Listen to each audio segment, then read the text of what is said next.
Donc bonjour tout le monde. Donc aujourd'hui on va voir le cours des troubles sexuels. Donc l'objectif de ce cours est de connaître les différents troubles sexuels, leurs causes et leurs traitements. Donc pour cela nous allons commencer par des généralités. Ensuite on va voir la physiologie de la réponse sexuelle, les différents troubles sexuels qui sont les dysfonctions sexuelles, les paraphilies, l'hypersexualité et les dysphories de genre. Et enfin on va voir les moyens thérapeutiques de ces troubles.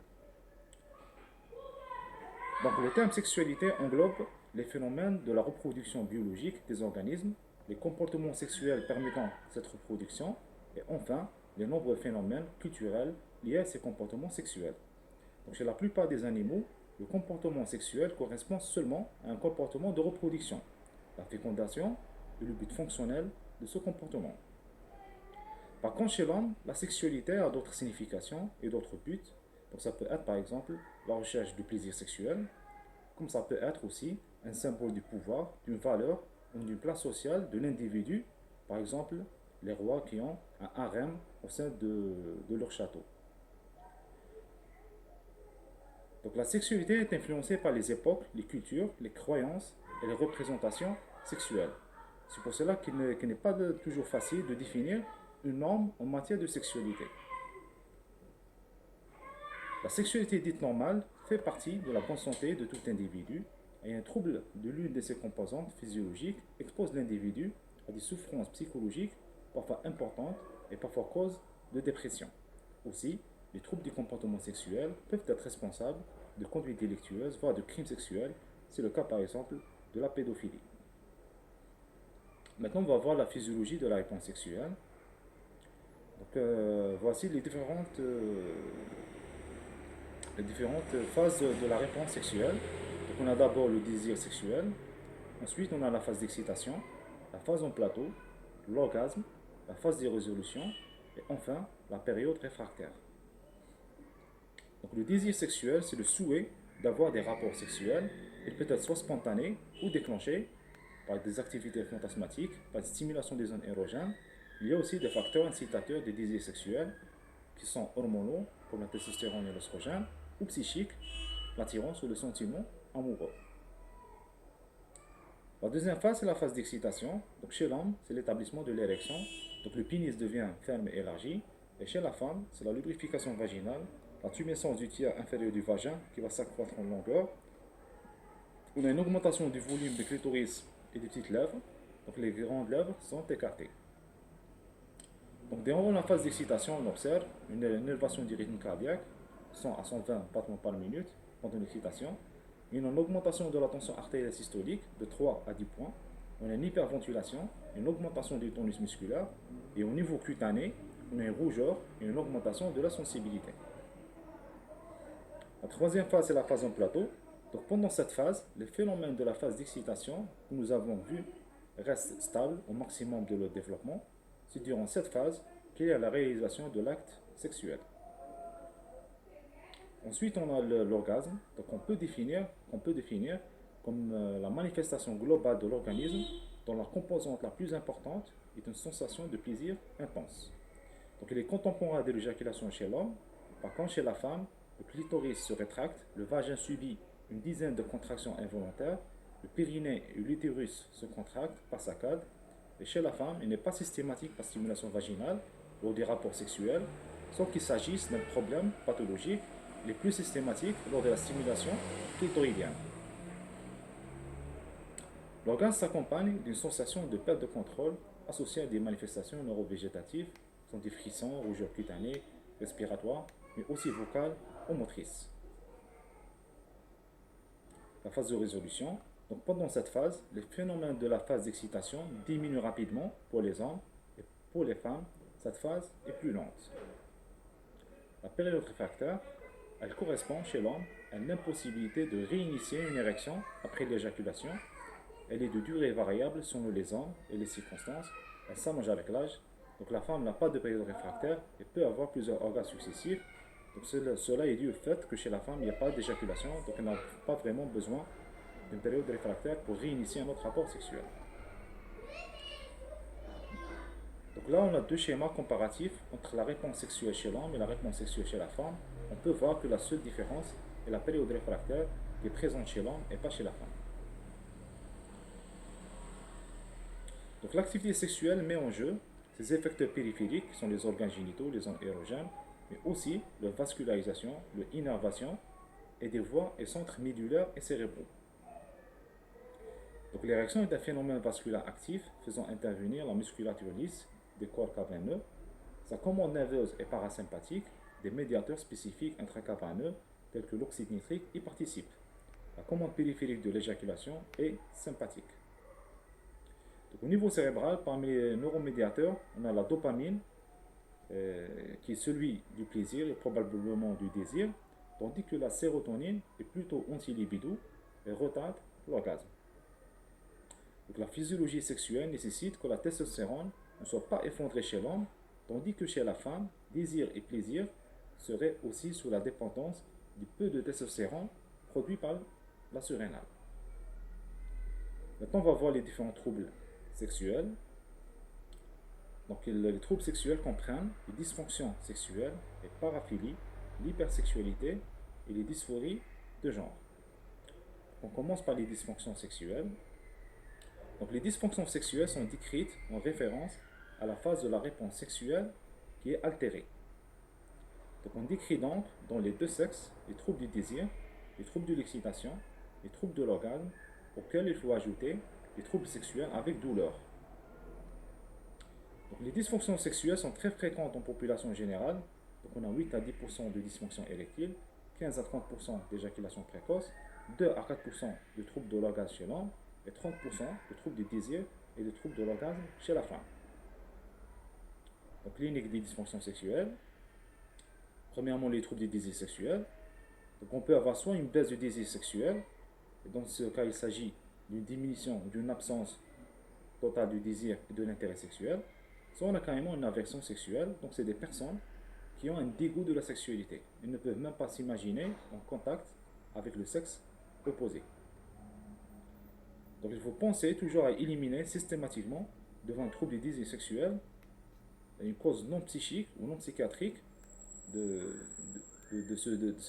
cette baisse du désir sexuel, et qui est le plus souvent un hypogonadisme. Deuxièmement, les troubles de l'excitation sexuelle. Donc, chez la femme, il s'agit de troubles de l'excitation avec bien souvent absence de lubrification vaginale et d'intumescence. Donc, ils peuvent être responsables de dyspareunie, ils sont fréquemment associés aux troubles du désir ou de l'intérêt sexuel. Donc, la ménopause, en l'absence de traitement substitutif, est un diagnostic différentiel non psychiatrique fréquent. Donc, les troubles de l'excitation chez l'homme, il s'agit de troubles de l'érection qui concernent 30% des hommes de plus de 50 ans. Ils peuvent concerner,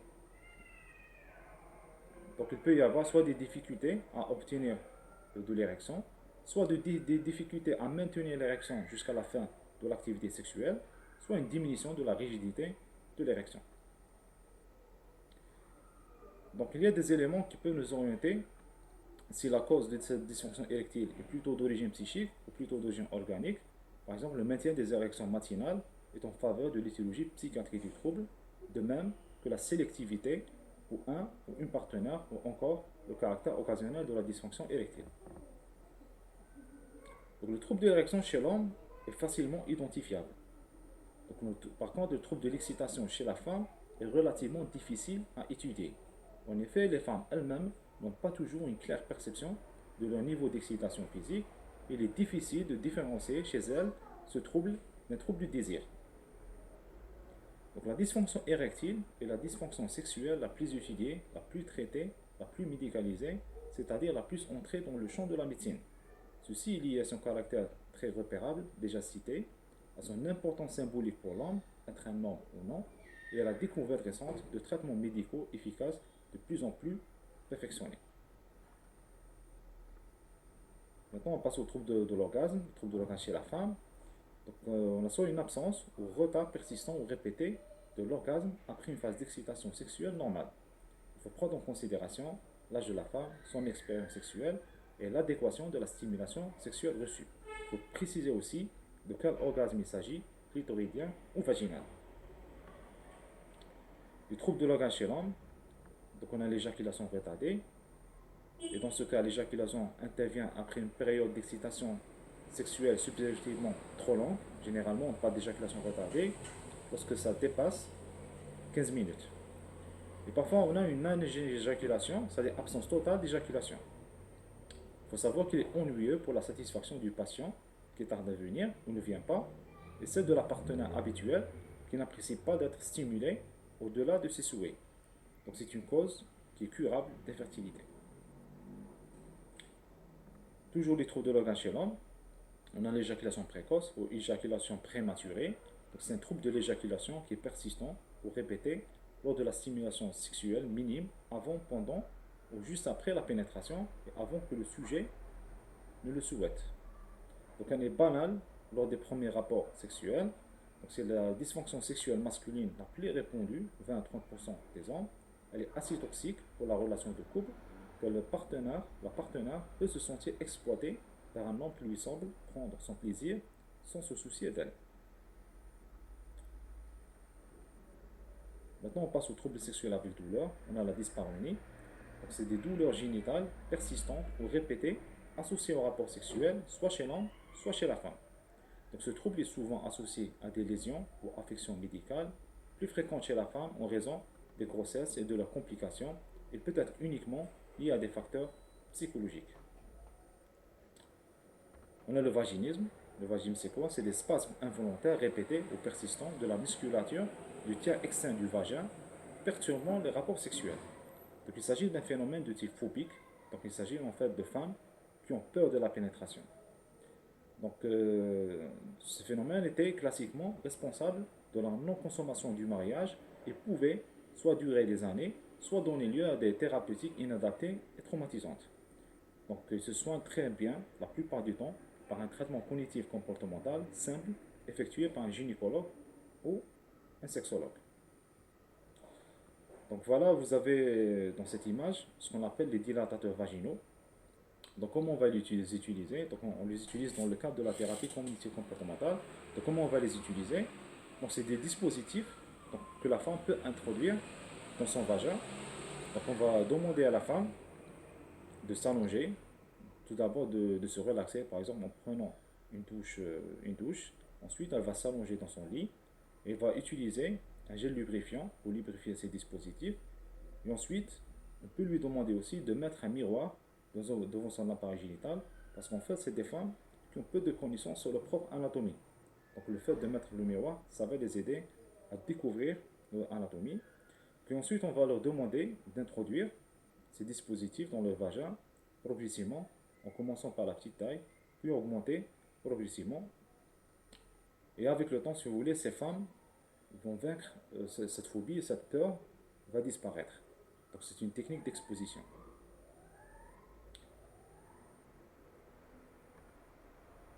Donc étiologie des dysfonctions sexuelles.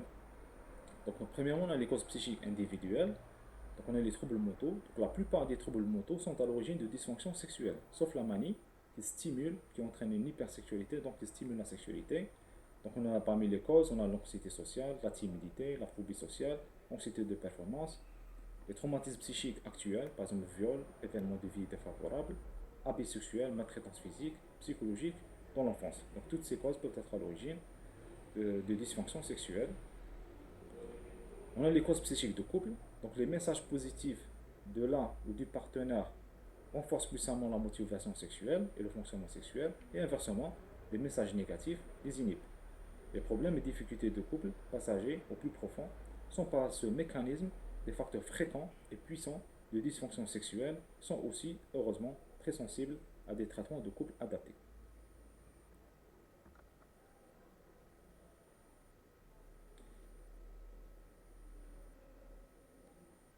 Donc les affections médicales, donc la troisième cause, c'est les affections médicales et les substances, la prise de substances. Donc toutes les maladies affectant le dispositif physiologique nécessaire à la sexualité peuvent entraîner une dysfonction sexuelle. Par exemple, les maladies cardiovasculaires, le diabète, les maladies neurologiques comme la maladie d'Alzheimer, la maladie de Parkinson, la sclérose en plaques, les AVC, la chirurgie de la prostate, les troubles hormonaux comme l'hypogonadisme, la carence en androgène.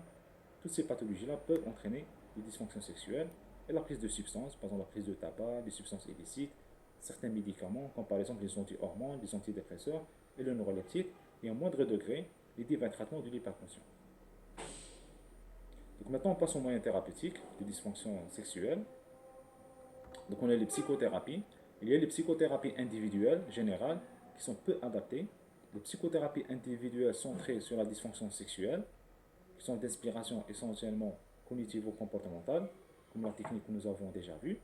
Et les sexothérapies de couple, qui sont la plus efficaces, ou les plus efficaces. Et là, je vous donne un exemple d'une thérapie de couple, d'une sexothérapie de couple, ce qu'on appelle le Sensate Focus. Donc c'est une méthode qui est utilisée en couple et qui a prouvé son efficacité dans la prise en charge de la dysfonction érectile, de l'éjaculation précoce, du désir sexuel hypoactif, du vaginisme et de l'anorgasmie féminine. Donc elle consiste à quoi? Donc premièrement, il faut induire de la relaxation. Par exemple, on va demander au couple de prendre un bain chaud. Ensuite, les partenaires se caressent et se massent à tour de rôle sans toucher la poitrine et les parties génitales. C'est-à-dire qu'on va leur interdire de se toucher les organes génitaux. Donc l'attention doit se porter sur les sensations lors des caresses données ou reçues. Et bien sûr, le couple doit communiquer sur ce qui plaît et ce qui ne plaît pas durant cette séance. Et bien sûr, il y a interdiction d'avoir des rapports sexuels lors des séances, mais c'est accepté en dehors de celle-ci, lorsque l'envie vient naturellement. Donc, après plusieurs séances, on autorisera progressivement le massage de la poitrine et des parties génitales, les préliminaires et enfin les rapports sexuels. Il faut continuer à se focaliser sur ses propres sensations et celles de son partenaire. Il faut continuer aussi à communiquer ce qu'on ressent, que ce soit positif ou négatif. Maintenant, pourquoi cette technique elle est efficace? Parce qu'en fait, imaginez quelqu'un qui a une dysfonction érectile, et l'origine de cette dysfonction érectile, c'est l'anxiété de performance. C'est-à-dire, il a peur de ne pas être à la hauteur, de ne pas avoir une érection, et le fait d'anticiper cette dysfonction érectile va entraîner une dysfonction érectile. Donc si on va dire à ce patient, vous allez coucher avec votre femme, mais vous n'avez pas le droit d'avoir un rapport sexuel. Donc on a cette disparition de cette anxiété de performance, et pendant ce moment-là, pendant cette séance, il pourra avoir une érection. Donc c'est la même chose pour la femme qui est par exemple un vaginisme, qui a peur de la pénétration. Si on va lui dire vous allez coucher avec votre partenaire et vous n'aurez pas à avoir un rapport sexuel, donc il n'y aura pas de pénétration. Donc dans ce cas, cette peur de la pénétration va disparaître et la femme va apprendre à se relâcher et à ne pas contracter son vagin.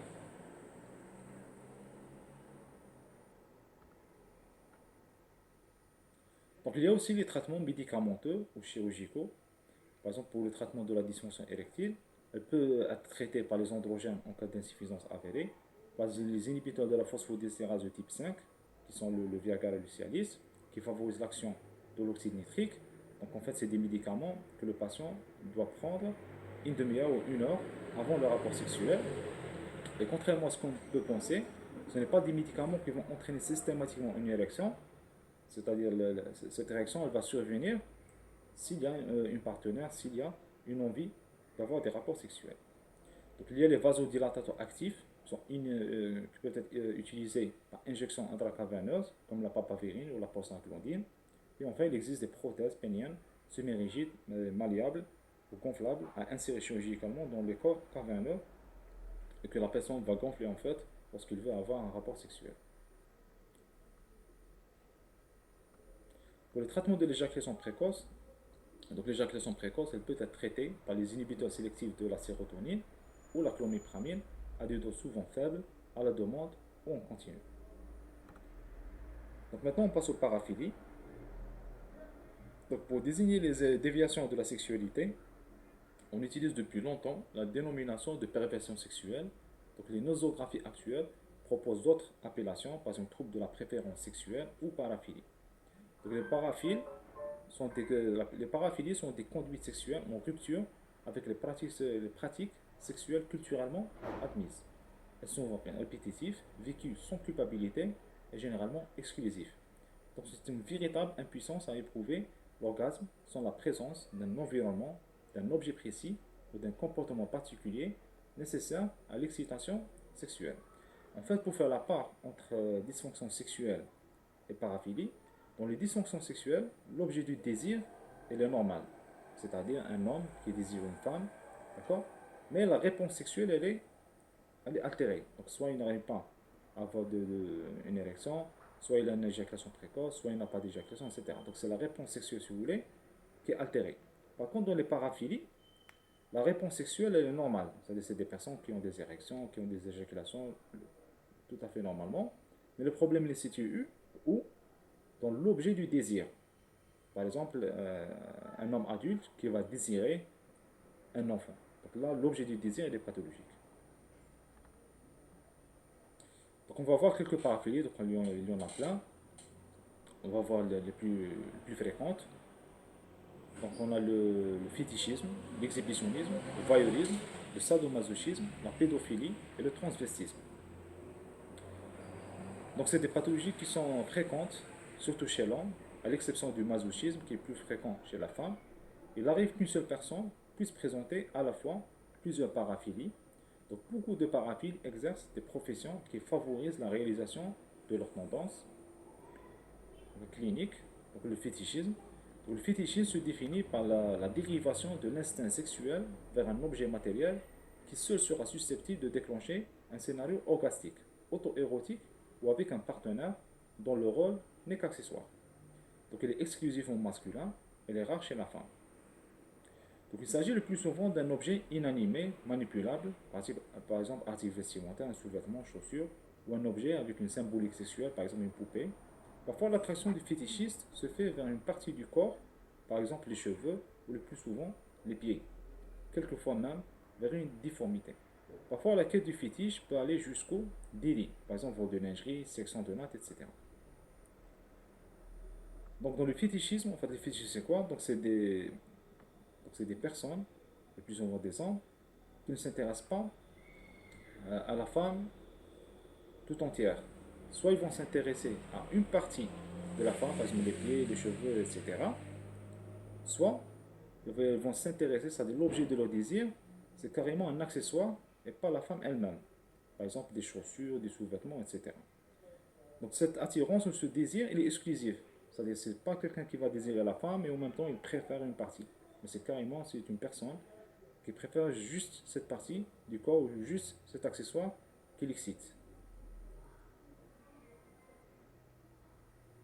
Donc maintenant on passe à la deuxième paraphilie qui est l'exhibitionnisme. Donc c'est la tendance répétée à exposer ses organes génitaux à des personnes étrangères de sexe opposé, souvent dans des endroits publics, isolés ou peu éclairés. Donc cette exhibition ne s'accompagne d'aucune autre demande, elle est suivie fréquemment d'une masturbation. Donc c'est la frayeur et la peur du témoin qui accroissent l'excitation. Donc là aussi c'est des personnes, donc qu'est-ce qui les excite? C'est le fait d'exposer leurs organes génitaux. Par exemple, s'il y a une personne qui leur propose carrément d'avoir des rapports sexuels, ça ne les intéresse pas. Donc ce qui les excite, c'est le fait d'exposer leurs organes génitaux à des personnes qui sont le plus souvent non consentantes. Donc le fétichisme, on passe au voyeurisme. Donc c'est la tendance répétée à observer à leur insu des personnes pendant qu'elles se déshabillent, qu'elles se livrent à des activités sexuelles ou intimes. Et là, la personne elle peut utiliser des jumelles, des jeux de glace, des trous dans les murs. Donc le voyeur se masturbe pendant pour arriver à l'orgasme. Donc le caractère illégal ou secret de son activité augmente son excitation. Le sadomasochisme, et dans ce cas, l'activité sexuelle a besoin d'une certaine violence pour s'accomplir. Dans le masochisme, c'est la nécessité de vivre l'humiliation ou la douleur au cours d'une activité sexuelle, par exemple le fait d'être attaché, battu ou livré à la souffrance par d'autres moyens. Et le sadisme, le sujet exécutant un asservissement, une humiliation ou douleur pour parvenir à une excitation sexuelle, ce qui explique dans certains cas le viol. Par exemple, ces personnes qui violent, ces hommes qui violent des femmes, si elles ont une femme qui est consentante, ça ne les intéresse pas. Mais le fait d'utiliser la violence pour avoir le rapport sexuel, c'est ça en fait qui les excite, et ce qui explique le viol. Donc la pédophilie, donc c'est l'attirance sexuelle pour les enfants d'âge prépubère moins de 13 ans. Et là, il faut faire la part entre pédophilie et relations sexuelles avec mineurs sont deux choses différentes. Donc les relations sexuelles avec mineurs, c'est-à-dire les femmes qui ont moins de 18 ans, elles sont interdites par la loi. C'est-à-dire quelqu'un qui a 30 ans, il n'a pas le droit d'avoir des rapports sexuels avec une femme qui a 17 ans, par exemple. D'accord? Mais là, ce n'est pas de la pédophilie. Parce qu'en fait, une femme qui a 17 ans, c'est une femme. C'est pas un enfant. Mais puisqu'elle est mineure légalement, il n'a pas le droit d'avoir des rapports sexuels avec elle. Par contre, la pédophilie, c'est le fait d'être attiré par des enfants, c'est-à-dire préadolescents, c'est-à-dire dont l'âge est inférieur à 13 ans. Donc ça, c'est la pédophilie. Donc le groupe des pédophiles est hétérogène. Donc, il y a la pédophilie exclusive, c'est-à-dire le seul mode de sexualité pendant toute la vie, ou non exclusif, et parfois compatible avec une vie de couple stable. Il y a la pédophilie bisexuelle et la pédophilie hétérosexuelle qui est la plus fréquente. Les victimes sont le plus souvent des filles de l'entourage, par exemple famille, voisins, milieu professionnel. Et il y a la pédophilie homosexuelle qui est souvent exclusive. Donc on distingue trois types de pédophiles, les pédophiles séducteurs et manipulateurs, les pédophiles agressifs et les auteurs d'inceste.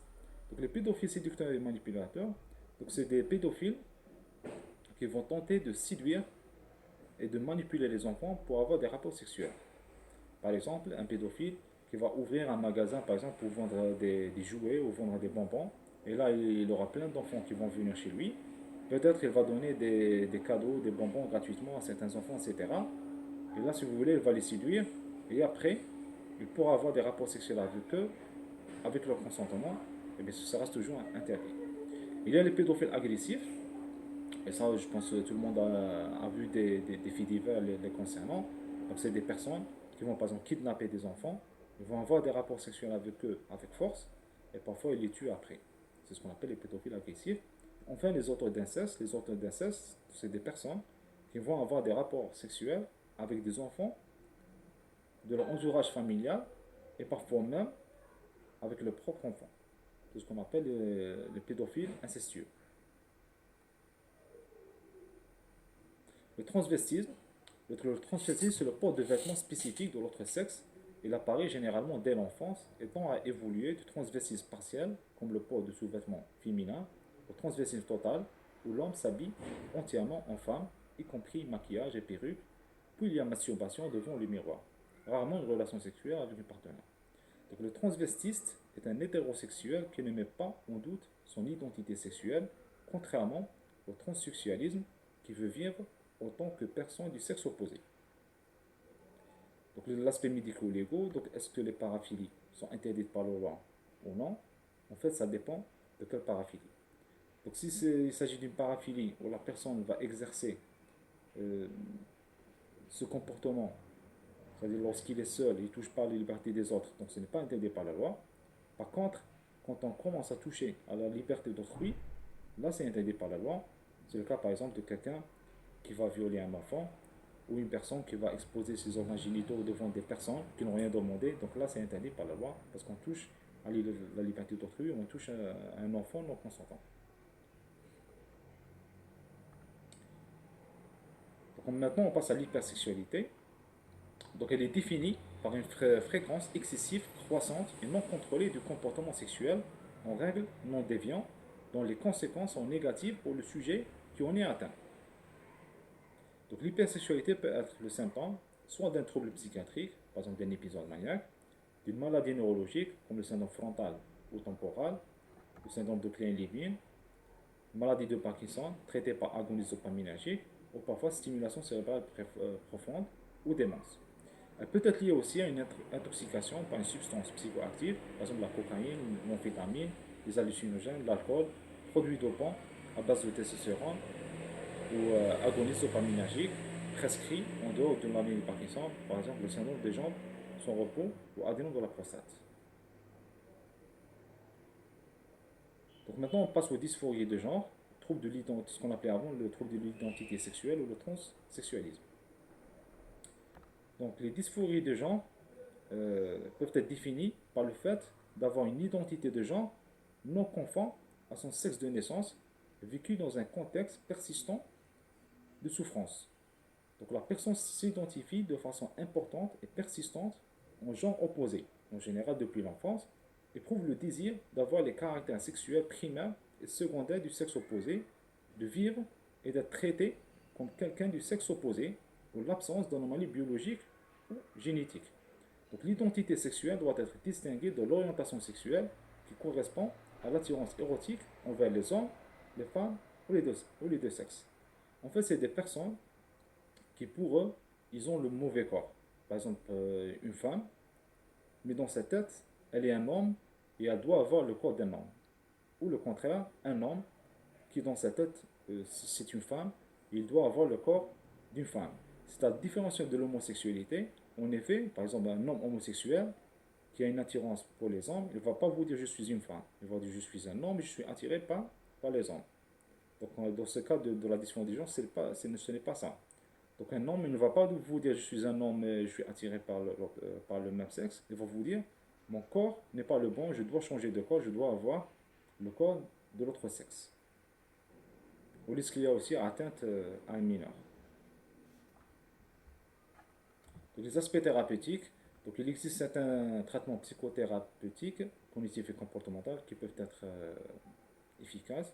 Aussi, on a les médicaments, les anti-androgènes, qui peuvent être utilisés notamment chez les pédophiles, c'est-à-dire qui n'arrivent pas à maîtriser leur pulsion.